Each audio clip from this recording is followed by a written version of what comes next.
Une belle prière ici du cardinal Newman que je traîne depuis 3 ou 4 jours, mais là je vais la lire. Seigneur Jésus, inonde-moi de ton esprit et de ta vie. Prends possession de tout mon être, pour que ma vie ne soit qu'un reflet de la tienne. Rayonne à travers moi. Habite en moi et tous ceux que je rencontrerai pourront sentir ta présence auprès de moi. En me regardant, ils ne verront plus que toi, Seigneur. Ainsi ma vie deviendra une louange à ta gloire, la louange que tu préfères, en te faisant rayonner sur ceux qui nous entourent, par la plénitude éclatante de l'amour que te porte mon cœur. Voilà cette belle prière du cardinal Newman qui a des petits accents d'Élisabeth de la Trinité. Que ma vie ne soit qu'un reflet de la tienne. Et vous n'oubliez pas ce que le cardinal, dans son livre Confession d'un cardinal, disait. Un saint est avant tout un humain qui a fait de sa vie l'incarnation de la tendresse de Dieu pour les personnes qu'il a côtoyées. Vous êtes des anges, vous êtes des sœurs de Notre-Dame des Anges. Vous avez le même nom que la ville de Los Angeles en Californie. Le nom officiel de la ville, c'est El Pueblo de Nuestra Señora, la Reina de Los Angeles. Ça, c'est le nom de la ville de Los Angeles. C'est la maison ici. La Casa de Nuestra Señora, la Reina de Los Angeles. N'est-ce pas? Habla en espagnol.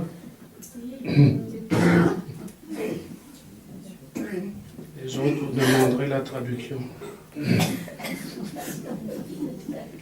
Je vais vous dire ce que je pense des anges. Ce que je pense des anges, pour moi, un ange, c'est, je vous l'ai dit, c'est une manifestation voilée de la présence de Dieu. C'est ça un ange. Dieu se manifeste de façon cachée, voilée, pas claire. Les gens souffrent, les gens meurent et on se dit où est-ce qu'il est Dieu? Il est là mais c'est pas clair, c'est pas évident. Alors il envoie des anges et vous êtes ces anges-là. Nous sommes ces anges-là. Vous avez remarqué qu'il y a 3 archanges, Gabriel, Michel, Raphaël. 3 archanges, je me suis dit, si les anges sont la manifestation de la présence cachée de Dieu, ces 3 archanges qui sont des professionnels parmi les anges, spécialistes, ils doivent représenter Dieu.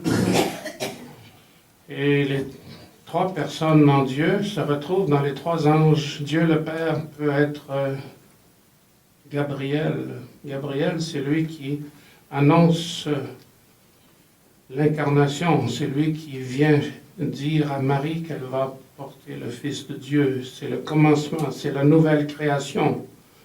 Gabriel me fait penser à Dieu le Père.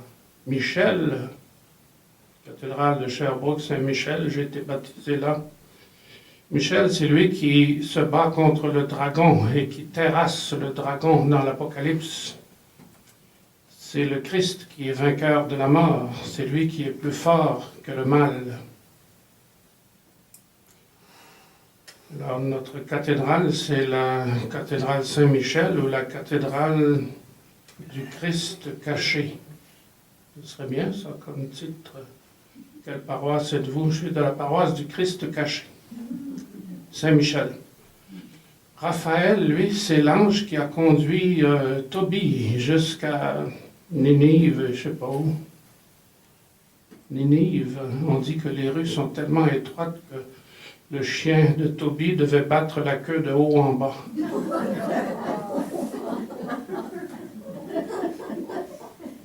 Alors, Raphaël, qu'est-ce qu'il fait? Il amène Tobie à rencontrer son amoureuse, a rencontré l'amour de sa vie.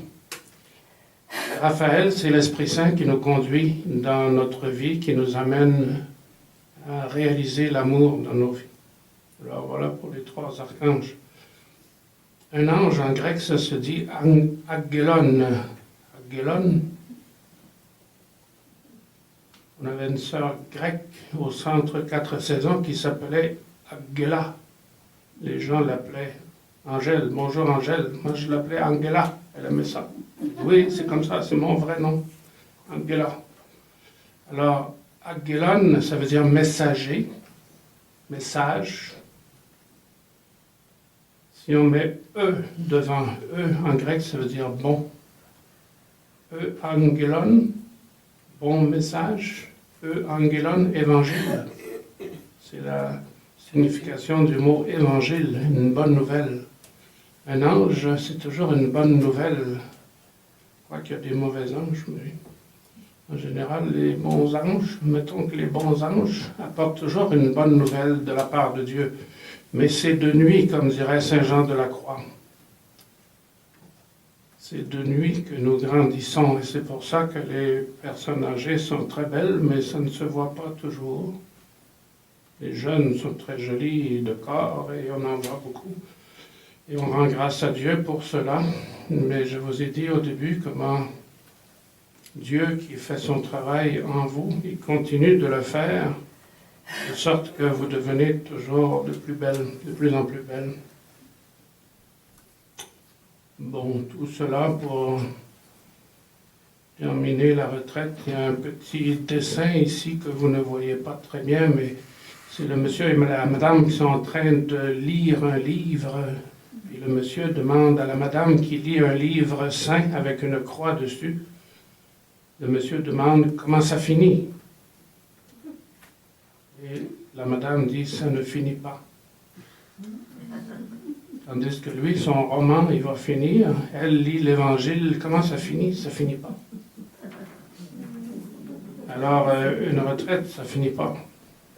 Retraite, ça veut dire je me plonge dans l'amour de Dieu pour aller vers les autres. Le résultat d'une retraite, c'est toujours un meilleur engagement dans l'Église pour le monde. C'est ça le résultat d'une retraite. Je suis plus proche du cœur de l'Église qui m'envoie à travers le monde pour annoncer l'Évangile, pour évangéliser. J'ai trouvé le texte de François d'Assise qui parle d'évangéliser. Il dit, évangéliser, c'est quoi? C'est dire à quelqu'un, toi aussi, tu es aimé de Dieu dans le Seigneur Jésus. Et pas seulement lui dire, mais le penser réellement. Et pas seulement le penser, mais se comporter avec cette personne de telle manière qu'elle sente et découvre qu'il y a en elle quelque chose de sauvé, quelque chose de plus grand, de plus noble que ce qu'il pensait, et qu'elle s'éveille ainsi à une nouvelle conscience de soi. C'est cela, annoncer la bonne nouvelle. Donc, dire à quelqu'un, Dieu t'aime, pas seulement le dire, mais le penser, pas seulement le penser, mais se comporter avec cette personne de sorte qu'elle comprenne, tiens, j'ai du prix aux yeux de Dieu et aux yeux de cette personne-là qui est devant moi. Alors, François, dans Sagesse d'un pauvre, il dit, c'est cela, annoncer la bonne nouvelle. Tu ne peux le faire qu'en lui offrant ton amitié. Une amitié réelle, désintéressée, faite de confiance et d'estime profonde. Et quand vous allez dans une mission quelconque et vous terminez votre mission, vous avez beaucoup de témoignages d'amitié. Vous vous êtes rapprochés des gens, les gens ont compris votre message, puisque vous êtes des anges.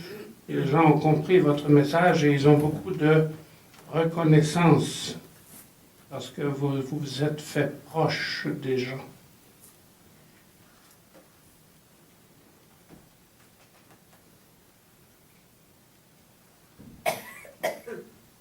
Cardinal Lavigerie, notre fondateur, il disait, vous allez vous habiller comme les gens, vous allez manger comme les gens, vous allez parler leur langue, vous allez apprendre leur culture.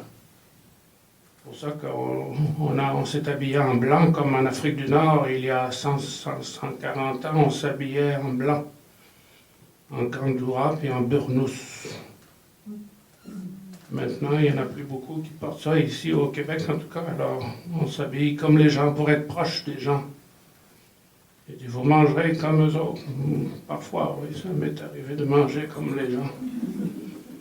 Vous parlerez leur langue. Puis il y avait même, sous peine de péché mortel, en 1880, là, si dans votre réfectoire, vous ne parlez pas la langue indigène, péché mortel. De sorte qu'il y a sûrement beaucoup de pères blancs en enfer.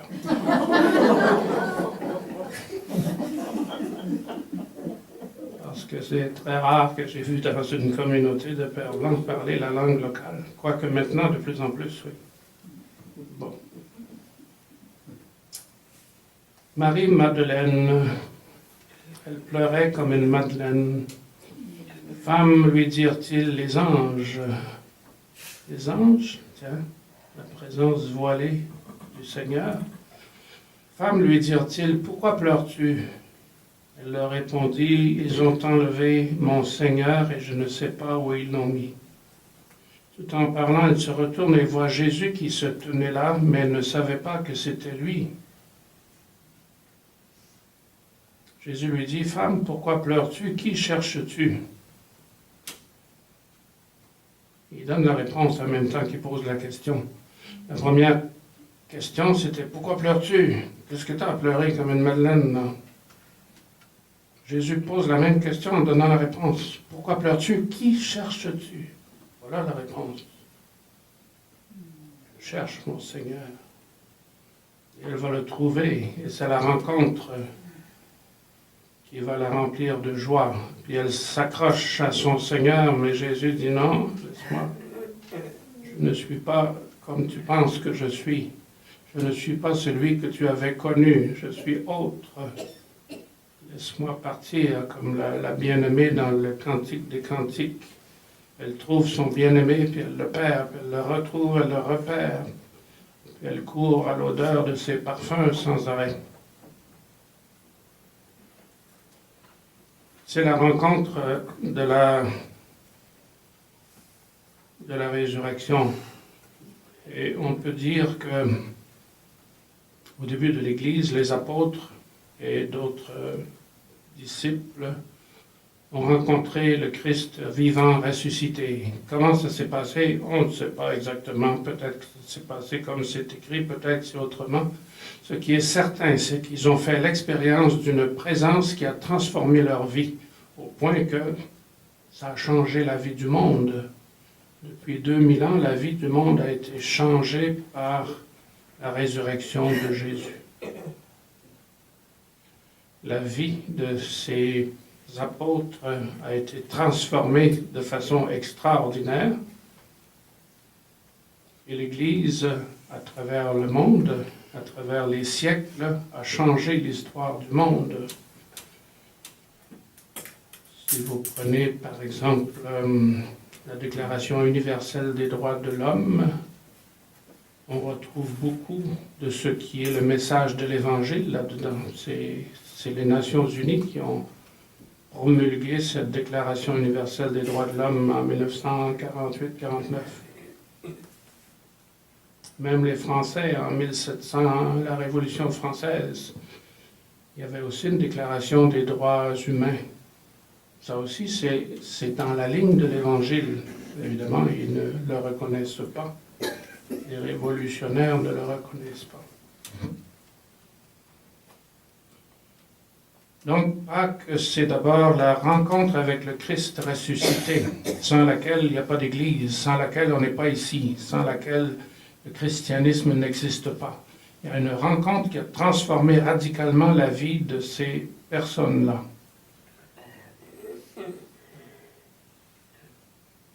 Alors, si vous voulez être transformé, vous avez à faire cette rencontre aussi, rencontrer le Christ ressuscité.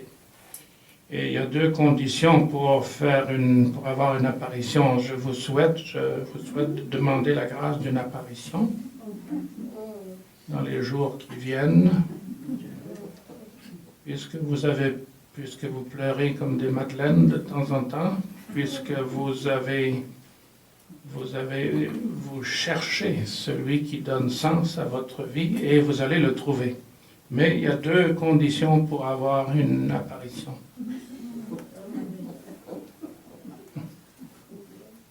Rassurez-vous, vous qualifiez pour les apparitions.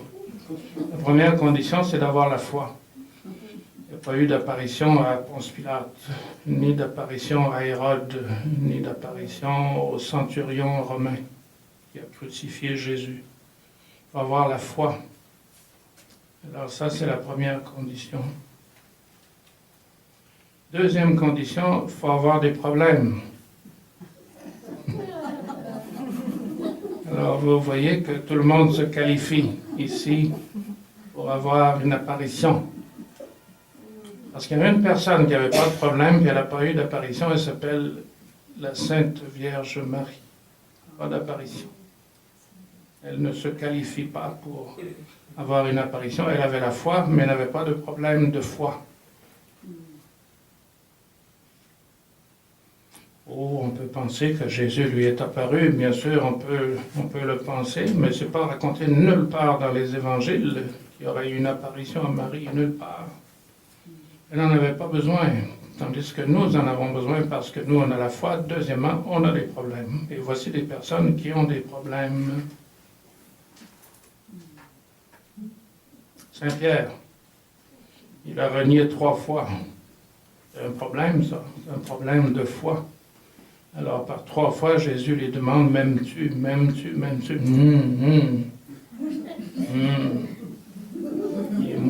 Il est moins assuré qu'au début. Tu sais que je t'aime, toi, tu le sais. Donc, Saint Pierre avait des problèmes. Les disciples qui s'enfermaient dans le cénacle, qui barraient la porte, et Jésus vient, toute porte fermée. Les disciples qui sont des froussards, qui ont une peur terrible, qui se sont tous sauvés lors de la crucifixion, ont besoin. Madeleine, qui s'accrochait à son expérience passée de rencontre de Jésus et qui voulait retrouver le Jésus qu'elle avait connu. Si vous avez déjà eu des extases, n'essayez pas de les retrouver. C'est fini. D'autres choses. Regardez par en avant. Les extases, c'est pas pour regarder en arrière, c'est fait pour regarder en avant. Les disciples d'Emmaüs, ils étaient découragés. Nous espérions, nous, que c'était lui qui allait changer l'histoire d'Israël, mais voilà 3 jours que cela s'est passé. Thomas, qui a besoin de toucher pour croire, qui doute par définition. Je suis un Thomas, je doute. Mais une fois qu'il croit, il fait la plus belle profession de foi qui est dans l'Évangile, mon Seigneur et mon Dieu. Il n'y a pas moyen de faire plus beau que cela. Thomas, quand il comprend des choses, c'est beau. Allons-y, nous aussi, nous mourrons avec lui. Là aussi, c'est beau.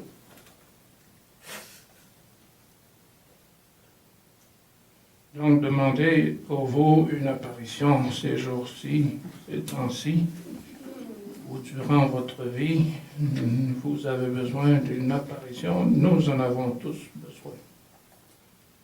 Parlons maintenant du Saint-Esprit, parce qu'on est dans le... Après Pâques, c'est l'Esprit Saint, la Pentecôte. Et le temps ordinaire, on va retrouver le temps ordinaire.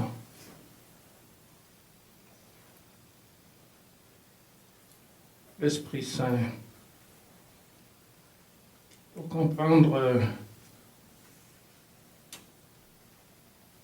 comprendre Jésus dans sa vie avant la résurrection, il faut comprendre le règne de Dieu. Jésus est venu annoncer le règne de Dieu. Jésus n'est pas venu annoncer l'Église. Il n'a probablement jamais prononcé le mot Église tel qu'on le connaît aujourd'hui. Même quand il dit « Tu es Pierre, sur ces pierres je bâtirai mon Église », il ne faut pas oublier que ça a été écrit 50 ans après la résurrection de Jésus, quand l'Église était fondée puis fonctionnait.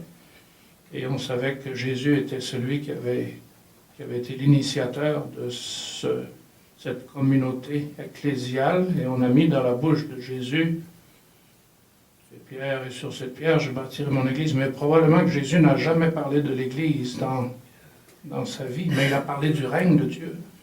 Et le règne de Dieu, c'est l'accroissement de vie sous toutes ses formes dans le monde. Annoncer la bonne nouvelle aux pauvres, rendre la vue aux aveugles, faire marcher les boiteux, etc. C'est ça le règne de Dieu. Et quand vous partez en mission, vous allez soigner les malades et vous allez enseigner les pauvres et vous allez vous occuper de tous ceux qui ont des difficultés de toutes sortes. C'est ça le règne de Dieu. Le règne de Dieu consiste à augmenter la qualité de la vie des personnes que je rencontre à tous les niveaux. Et c'est ce que Jésus a fait. Il a guéri les malades, il a chassé les démons, il a nourri les affamés, il a parlé de Dieu à ceux qui avaient soif d'infini. C'est ça le règne de Dieu. Faire grandir la vie sous toutes ses formes. Et le règne de Dieu, c'est la grande affaire de Jésus. Jésus de Nazareth. On ne comprend pas l'histoire de Jésus avant la résurrection sans comprendre ce que c'est que le royaume de Dieu. Le royaume de Dieu, les Hébreux qui sont arrivés dans la terre promise, ils ont dit, donne-nous un roi, comme les autres peuples ont un roi, donne-nous un roi, nous voulons avoir un roi. Et Dieu leur a dit, non, c'est moi votre roi, moi je vais vous conduire. Non, donne-nous un roi. Bon, vous en aurez un. Ils en ont eu toute une collection de rois, puis c'était une drôle de collection. David, c'est un grand roi, mais il a fait une ou l'autre bêtise très sérieuse. Et les autres qui l'ont suivi, Salomon avait de la sagesse, mais les autres, c'était pas des grands saints canonisables. Alors le peuple a été déçu de ces rois.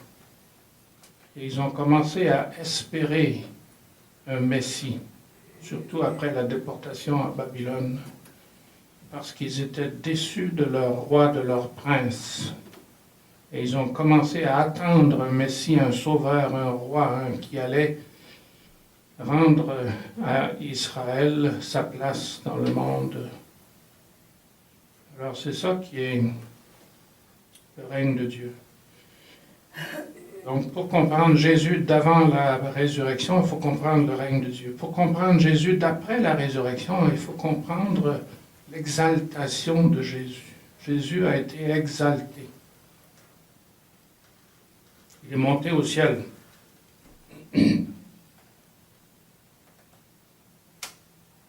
Saint Ignace de Loyola est allé à Jérusalem, à Béthanie, au-delà du Cédron et du mont des Oliviers, un endroit qui s'appelle Béthanie, puis il y a une mosquée. Et dans la mosquée, il y a une pierre, puis dans la pierre, il y a les traces des pieds de Jésus quand il s'est donné un élan pour monter vers le ciel. Sérieux, là.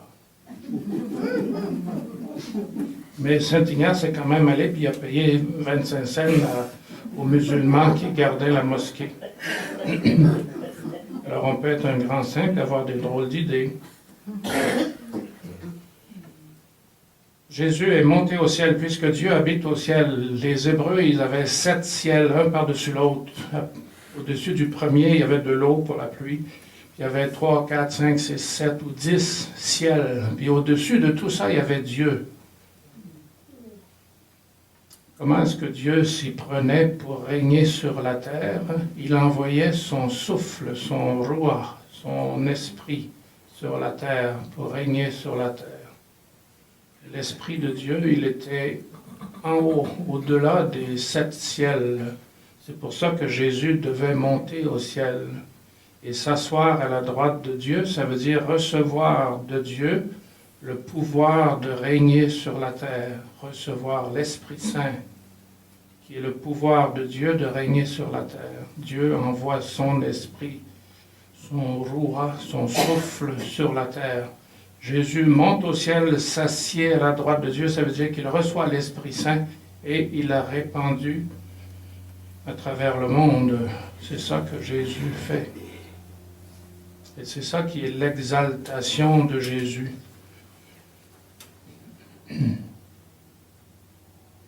Dans les 7 ciels, là, il y a beaucoup d'anges. Il y a des bons puis des mauvais anges. Il y a des bons anges puis des malanges. Et dans les mauvais anges, il y a les princes, les dominations, les principautés, puis tout ça, parce que chaque être humain a son ange, puis les mauvais êtres humains ils ont des mauvais anges. Jésus a fait le ménage en montant vers son Père. C'est marqué ici dans l'Épître aux Corinthiens, chapitre 15, verset 24. Jésus a la tâche de régner, d'abolir tout gouvernement, tout pouvoir et toute puissance, y compris le pire ennemi, la mort. Il est à la droite de Dieu après être allé au ciel se soumettre les anges, les pouvoirs et les puissances. Première épître de Saint Pierre, chapitre 3, verset 22. Jésus est exalté à la droite de Dieu, ayant reçu du Père le souffle saint promis, il a répandu ce que vous voyez et entendez. Et le psaume 110, siège à ma droite que je fasse de tes ennemis l'escabeau de tes pieds. Donc Jésus monte au ciel parce que c'est là que Dieu habite. La terre était plate dans ce temps-là et le ciel touchait à la terre. Comme ça, il y avait des colonnes qui soutenaient le ciel. Sous la terre, il y avait le Sheol, là où se trouvaient les morts. Et c'est là que Jésus est descendu aux enfers. Ça ne veut pas dire qu'il est allé en enfer. Ça veut dire qu'il est allé au séjour des morts, dans le Sheol. C'est ça que ça veut dire. Alors voilà comment les Juifs se représentaient le ciel. Il y en avait 7 ou 10 ciels. Dieu était au-delà. Jésus monte au ciel, il fallait qu'il monte. En montant, il fait le ménage parmi les anges, les bons et les méchants anges. Il reçoit l'Esprit par lequel Dieu le Père régnait sur la terre et il répand cet Esprit dans chacun d'entre nous. Et c'est ce qui vous rend belle, l'Esprit Saint qui est dans vos cœurs. Et c'est ce qui vous attire, vous donne une soif d'infini, soif de Dieu. Jésus qui monte au ciel, il s'assied à la droite de Dieu, il reçoit des titres. Tous les titres de Jésus dans l'Évangile viennent de cette exaltation. Il est le Messie, il est le chef, le sauveur, il est le Seigneur, il est le Fils de Dieu, Fils du Très-Haut, etc., le Sauveur. Tous les titres de Jésus viennent du fait qu'il est assis à la droite de Dieu pour régner comme Dieu règne sur la terre.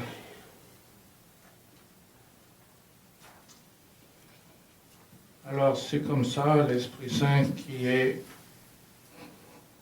répandu à la surface de la terre.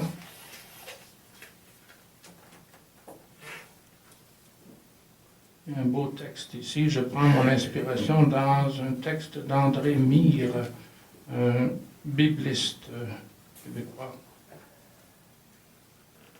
qui était mon professeur à Montréal il y a quelques années.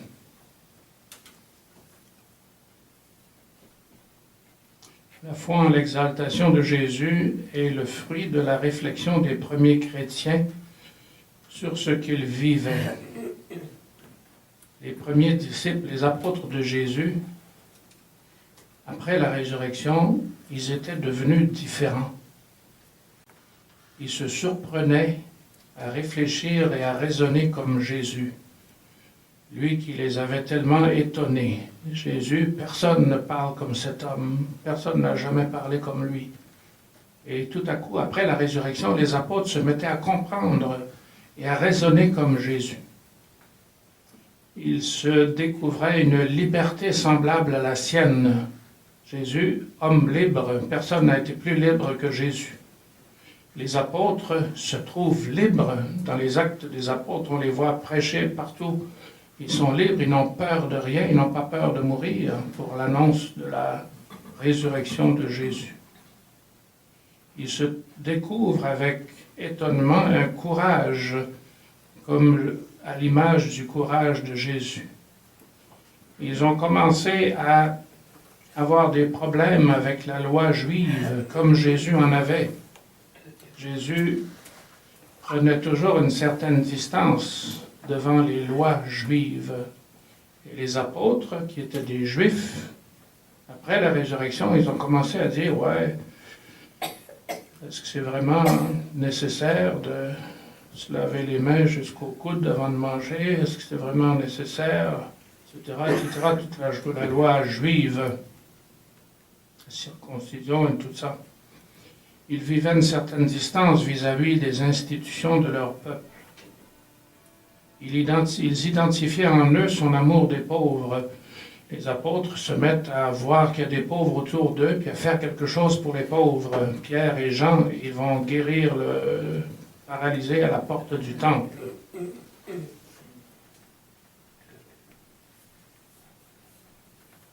Ça n'était pas juste qu'ils comprenaient le Jésus qu'ils avaient côtoyé pendant 3 ans. C'est un peu comme s'ils étaient lui maintenant. C'est comme s'ils étaient lui continués. Et c'est ça le christianisme. Le christianisme, ce n'est plus moi qui vis, c'est le Christ qui vit en moi. Et je vis à la manière du Christ parce qu'il m'a donné son esprit. Je suis sous le règne du Christ. Jésus veut faire venir le règne de Dieu sur la terre, et moi aussi, je veux que tous les humains grandissent dans leur capacité d'être humain, dans leur possibilité de grandir. Alors les apôtres qui se sont vus être de plus en plus comme était Jésus avant eux, ils ont dit, oui, nous avons reçu l'Esprit de Jésus. Il nous a donné son Esprit. Dans les textes, première épître aux Corinthiens, chapitre 12, verset 7, à chacun est donné de manifester le souffle de Dieu en vue du bien commun. Chacun a le souffle de Dieu, l'Esprit Saint, et chacun le manifeste. Moi, je vous ai baptisé dans l'eau, lui vous baptisera dans l'Esprit. Ça, c'est Saint Marc 1, 8.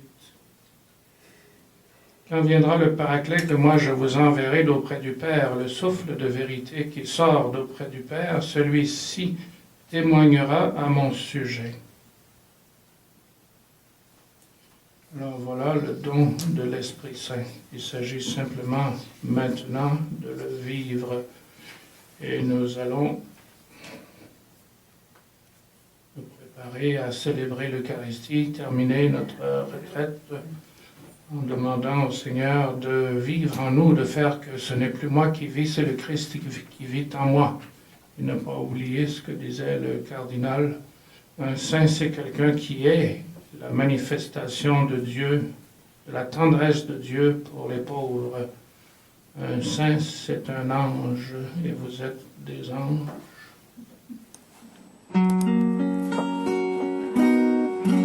Vers les hommes sans lumière, allez porter ma paix et cette amitié qui éclaire. Portez l'amour qui ne finit jamais. Allez porter ma joie au monde par toute la planète. Portez ma joie au monde, portez ma fête. Allez porter ma joie au monde par toute